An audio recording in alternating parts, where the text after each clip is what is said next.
and a very warm welcome to the Ladies Club, a talk show where we recognise the different achievements when it comes to women's sports. My name's Vaylen Kirtley. Thank you for joining us. The Ladies Club Lebo Motsoeli. Now, while we may be all about women in sport, it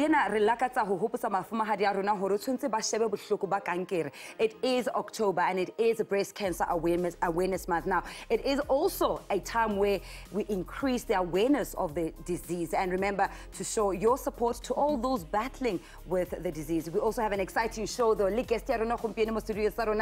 Soweto canoeist ASANDA NDLOVU, who is here to tell us all about her exciting journey and how exactly a girl from kokasi fell in love with canoeing. And you have to now bear with us, settle in, relax, because Twitter at sport at SABC at Vaylen, Kirtley at Lebo Motsoeli. Hashtag the Ladies Club. That is how you can get involved with us. Today we're going to shine the spotlight on bold women who are fearless and ambitious. They dream big and the sky is just never the limit. More importantly, they go for what they want. ASANDA NDLOVU certainly defied the odds, and she'll tell us a little bit more about that later on. I can't wait to speak to today's game changer. Absolutely. And talking about women in the spotlight, the National Development Officer at the Ladies Gaelic Football Association, Lynn Savage, reports that girls who play sport have shown significantly a higher body confidence, while those who don't have displayed higher incidences of pressure to look a certain way. The research was endorsed by the LGFA, where Savage has been working for more than 10 years. Some of the other interesting things that came up in the study is the increase in self-esteem and a better ability to deal with pressure, and you know exactly what it means to benefit from being involved in sport. It's not just about looking fit and being healthy, but there's so many other things that also you benefit from it. The life lessons that we learn from having lost a game, it's not the end. You know, you're not determined by your last fall, your last glitch, your last stumble. So it's some of the things that I've definitely learned from sport. And you? And lifelong friendships. Oh, obviously lifelong friendships. We're off for a quick break. When we return, we chat with our guest, ASANDA NDLOVU, who's standing by.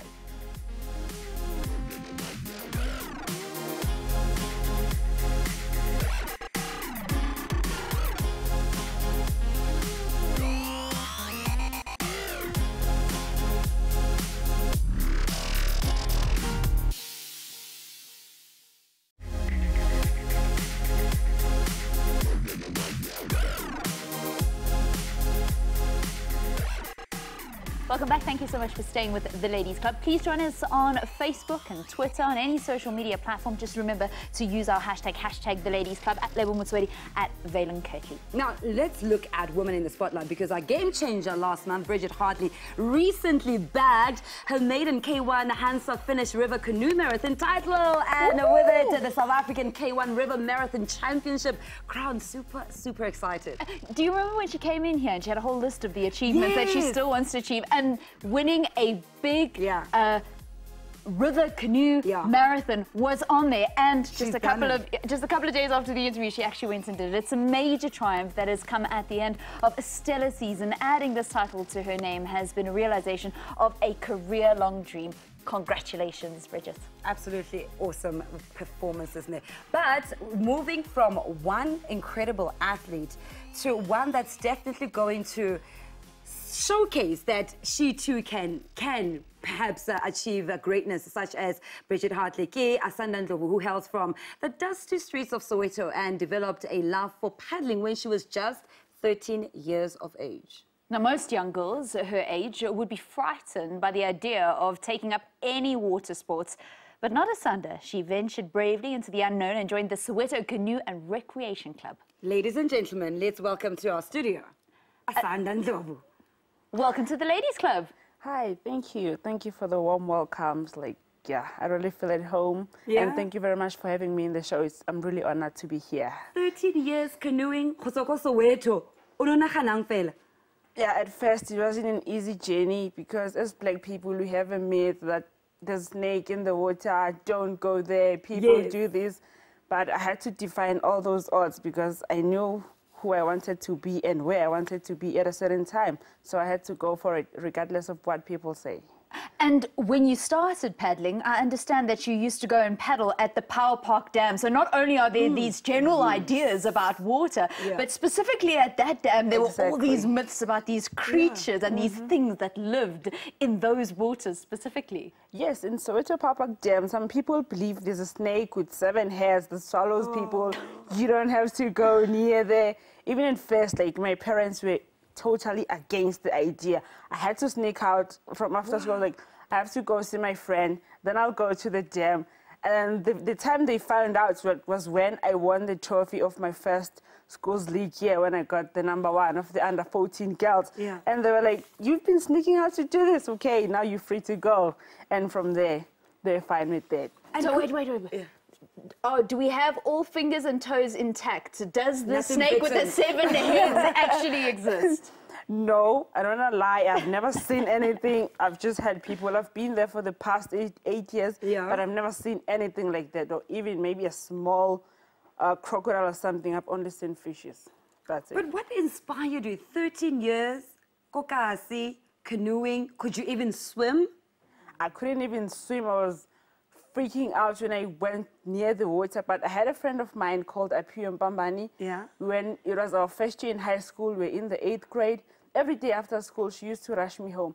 Let's go, I want to go to the gym. I'm like, why do you really have to rush me home? Because I got nothing better to do.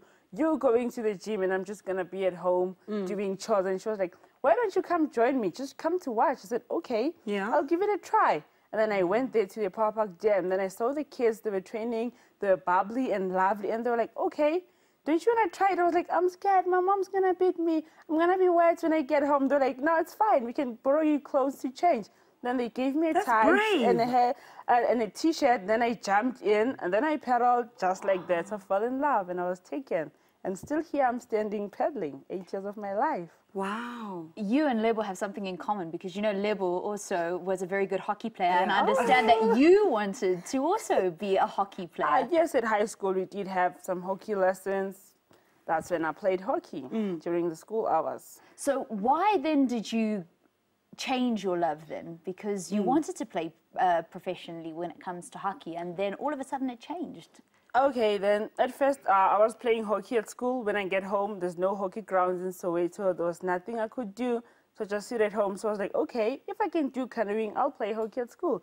In the evening, I have something to do at home just before my homeworks. Then I went to the gym, then go back to my homeworks. Then I realized, okay, I don't really have to spend so much time in hockey because I only play for about 30 minutes an hour. Whereas in canoeing, I can spend 1 hour, 30 minutes playing games, playing chase and tag. Whereas in hockey, you raise the stick, boom. That's not allowed. So. Wow. So 2010 comes, you take on a new sport, and you become a regional and provincial junior medalist. What happens thereafter? Okay, then from 2010, like, you know, the way I started canoeing, it was so fun. I started paddling on Wednesday. And, like, we really had the best coach in the whole Gauteng universe. Hats off to him. His name is Nkosi Mzolo. I started paddling on Wednesday. On Saturday, I was taken to race. I was so freaked at Florida Lake. You know, Florida is so big compared to Power Park. Swim. Yes, I can't believe I was so scared.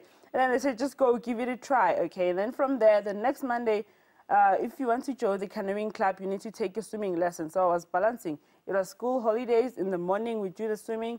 In the evening, we go to the dam. So throughout the year, as you compete throughout the year, we have schools league races where you compete to get points at the end of the year. That's when you get your awards. And then, but every race you obtain, if you get your podium, you get your medal. So for the past 8 years, I've been collecting, and I have about 55 medals now. Wow. So. Wow.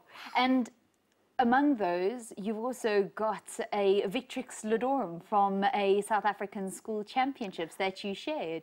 Yes, I did in 2012, I think, 2 years just right after paddling. I went to the South African Schools Championship, which were in Rhodiplat in Pretoria, and I competed against those, and I got the Victoria Millennium. So, yeah, I have about 20 to 20-something South African medals, all silver, gold, and bronze for K1s and the K2. And my K2 partner was Nezwe Kabolo, which we get along so well. Now, Asanda, the world is obviously still an oyster for you. You still have so much to achieve. But so far, what would you say has been the greatest of all achievements? the greatest of all achievements, it just happened in the recent month. Like over my years of paddling experience, I applied for a summer camp in America. And in June, lucky enough, I got the opportunity to go and to be a kayak instructor in one of the summer camps in California, in Eldorado National Forest, where I spent 3 months of my life as a kayak instructor, having the job, teaching the kids of America how to paddle, teaching them what I learned in the dusty streets of Soweto. I never thought that one day I'll be there in the United States living the perfect life. Yes, teaching white kids who have everything other than me in Soweto. We just have that and that. So it was the best experience of my life. Wow. And I also understand that you got a first aid certificate while you were there. Yes, we did the first aid training and the life guiding. Like the camp that it was in the wilderness. Like you couldn't get to the camp. It's either you have to hike for an hour or you have to get a speedboat. So the hiking and everything, we did the first aid and the wilderness, and we did some survival skills. As we're in the wilderness, we had to do everything for ourselves. We're away from civilization, so if anything ever happened, we were the one who have to take responsibility. We have a group of like 30 kids, and we have to look after them with all we've got. Wow, what an incredible journey you've had so far. Let's now quickly zoom in, though, on a lady who has blazed the trail in the sporting world. And our superstar today is former Olympian Michelle Ray. The sprint canoeist represented South Africa at the 2008 Beijing Olympics, where she finished 7th in the K4 500-meter race. Asanda was just talking about being in America, and she's actually currently still based in America, Michelle. Having started paddling through surf lifesaving, she quickly became one of the most versatile female paddlers in the world, winning 2 canoe World Sprint Championship titles as a junior. She's since turned her focus to coaching. While she is still in the early days of her coaching career, one of her paddlers, Maggie Hogan, qualified for the 2016 Rio Olympic Games. Wow, this is really incredible. But we're definitely going to take a quick break because we want to find out how some of our trailblazers influence our game changers. Mona Mona no La Rona, the Ladies Club.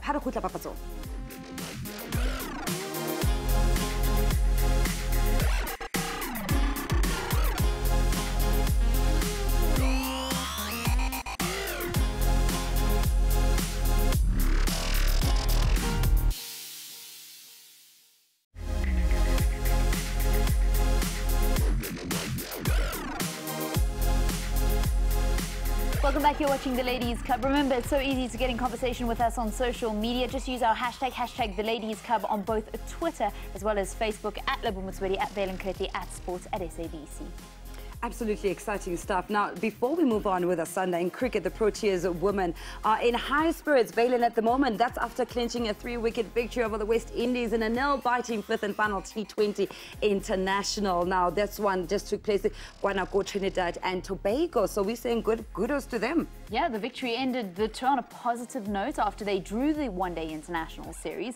It'll give them good momentum going into the ICC Women's World T20 tournament to be held in the West Indies next month. In fact, the team has just been announced. I'm really excited to see how South African Proteas are going to perform at that one. But back to our guest in studio. Our game changer. We ended off our last segment by speaking about a former Olympian, Michelle Ray, but you have got a role model of your own that you saw cruise to victory at the Fish River Canoe Marathon. Tell us who inspires you. Okay, the person who inspires me in canoeing, whom I look up to, is Bridget Hadley. Like, she's achieved so much in life, and I would definitely like to be with her.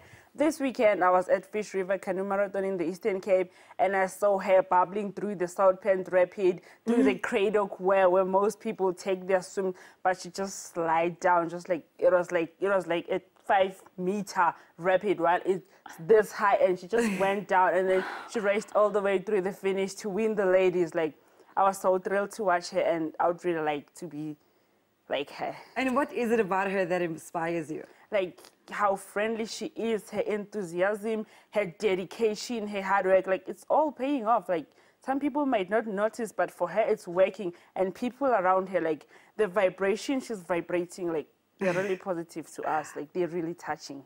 Oh, wow. What are some of your goals? What would you like to achieve when it comes to canoeing? When it comes to canoeing, currently I'm the club admin manager, and then I help the new kids who come to join the club. I help them make sure they go to their swimming, they do their registration with CSA and Gauteng Canoe Union. So my goal is to help other kids who are still joining at young age. Now, our youngest peddler is 9 years old, so I'd like to help them get more engaged with the sport and try to kill the stigma of water and the snakes. But I know that's going to be a mountain to climb, but I'm going to try. So far, we're really having a good team. With the smallest kid is 9 years old. Like, they're really doing good. So my goal is to help other kids join in the sport, and hopefully someday they can be good as me, or they can be more than me. That's the goal. Let's help each other to achieve whatever you want to achieve. That's so selfless of you to say your goals is to help other people get into the sport. Yes. What about your own personal career goals within canoeing? My own personal goals within canoeing, like when I grew up, I wanted to do medicine. And yes, I love medicine, yes. And the most part I like is to be a biomedical technologist. But change of plans, seems like I'm falling in love with whatever has to do with sports, whether it's being sports management or sports admin. And I would love to chase after that, because I see, like, with sports, like, you have so much doors open for you. Like, in everywhere you go, you get a chance. Like, just like me, I'm from Soweto, but I went to America just because of sports, nothing else. Sport opened up the whole world to you. Yes, definitely. And I have it in my hands now, all three sports. Wow. I mean, isn't it just amazing? I want to know, though, how you felt the first time that you actually did fall in the water and you did actually take a swim. Because here's somebody that got into a canoe not knowing how to swim, and then she had to go for lessons. Absolutely. And that very first time where it tipped over and you were in the water.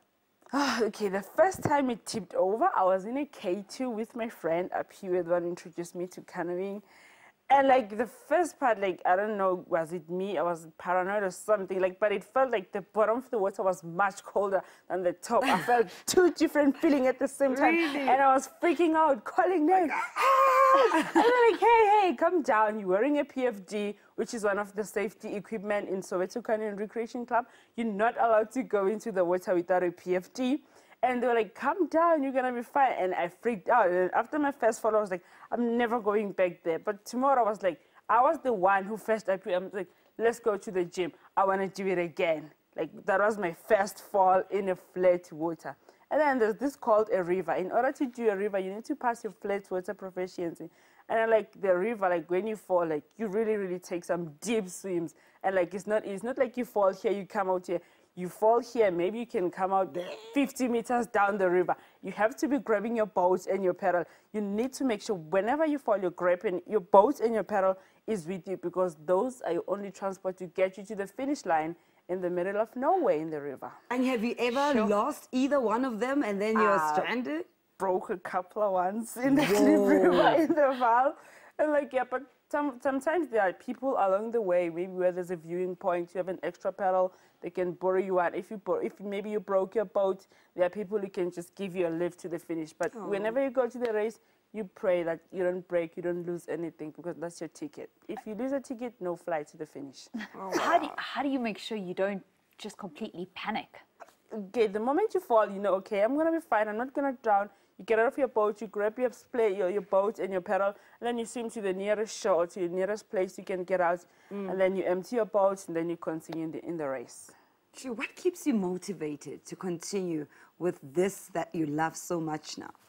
What keeps you motivated is what you want to achieve. You know, like, there's a finish line down in 30 kilometers.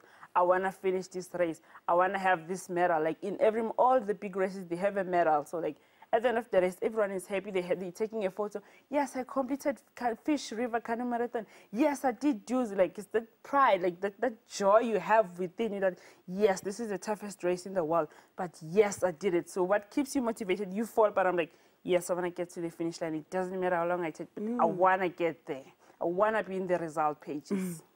When we asked you about your goals when it comes to the sport, you spoke a lot about developing youngsters and helping them to grow a love for the sport. But I hear from you this very competitive spirit. So if there is one race or one event that you can actually do and compete in, what will it be?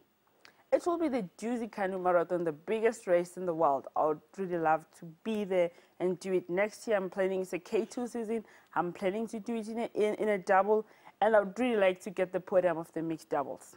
So the Duzi Canoe Marathon, it will be, the K2 seasons will be in 2020. So next year's K1s. I'm going to do it, but I'm not sure about what I'm aiming for. But definitely in 2020, I'm going for the podium in the mixed doubles. And which other medal still is outstanding in your medal cabinet? And my medal cabinet, let's say 5 Duzis to come. Wow. 5, yes. So 5 more medals from the Duzis? Yes, that's what I'm going for. And I like that. at the end of next year, it's next year May, it will be K2 season. I want to do every possible race that's going to be from next year April to 2020 April, whether it's in Cape Town, where you there. I definitely, and finish, not just to be there and to cruise and like, yeah, I'm here, just to be there and finish. That's it. Who would be your mixed doubles partner? I'm planning to go with Kwandam Hlope, some guy from KZN. We plan to team up together. And why him? Kwandam Hlope, like, it's sort of part of my inspiration. He once won the Duzi Canoe Marathon. He's a very good athlete. And yeah, he's really some cool guy whom he associates great with the toppest peddler of our club, Siseko Ndondini. So, like, I stand a chance. It's amazing what the Soweto Canoe and Recreation Club have managed to do. You mentioned Sisonke, who is one of, the stars of that Beyond the River. So, I mean, tell us how instrumental this place is in a place like Soweto, the Canoe Club, how important it is to the community. Like the Soweto Canoe and Recreation Club, like, it's really, really a rare club in also, like, Soweto is surrounded by soccer, netball, and everything. But Soweto Canoe and Recreation Club is the only water sport for the past 15 years in a row since it was founded in 2003. So it's the unique sport that most people were never engaged with. But currently, since they see that we're doing good, we do talks, and then we do recruit people. Now people have started joining in, and like it's become a diverse team. And we have about now more than 50 people who just joined the team. And the team is still growing, and we're planning to take them as far as we can go, starting with the basics, of course, swimming. And do you see more girls, though, coming and joining? Yes, definitely. At first, like, the team never had about 5 girls or more, but now I'm seeing about 15 girls that I have, and they're all under 14. That's what makes me happy. They're all the young girls, yes. And your parting words of motivation and advice to women and girls, young and old? To women and girls, young and old, like, people may tell you you're never supposed to do certain things because it's for guys. There's no one in the history of life who wrote that theory. If you want to do something, go for it. Don't mind what they say. They might call you names. They might label you. But if you know what's within you and you know what you want to achieve, go for it. They'll be sick later when they remember all the bad they wish you, but you'll know that I did it. I made it. Amen. That is so incredible. Preach it. Wow. Thank you so much for joining us on the show today and giving us words of inspiration to our viewers as well. Thank you. All right, and we wish you the best of luck. We're going to see you, first of all, after the Doozy next year with that medal, right? Yes. All right. I'll be there. She'll be there. What an inspiration we've had in studio. Really, really amazing to see what the future of South Africa is and where it's actually going to go to in the future. ASANDA NDLOVU, our game changer today, mentioned the energy that comes with Bridget Hartley. She's got this infectious energy, and I feel that in the studio. Thank you for being our game changer today. You've been absolutely awesome. We wish you all the best of luck. To our viewers, until we meet again, remember that greatness is never given. It's always earned. Thank you so much for watching. Goodbye. Bye.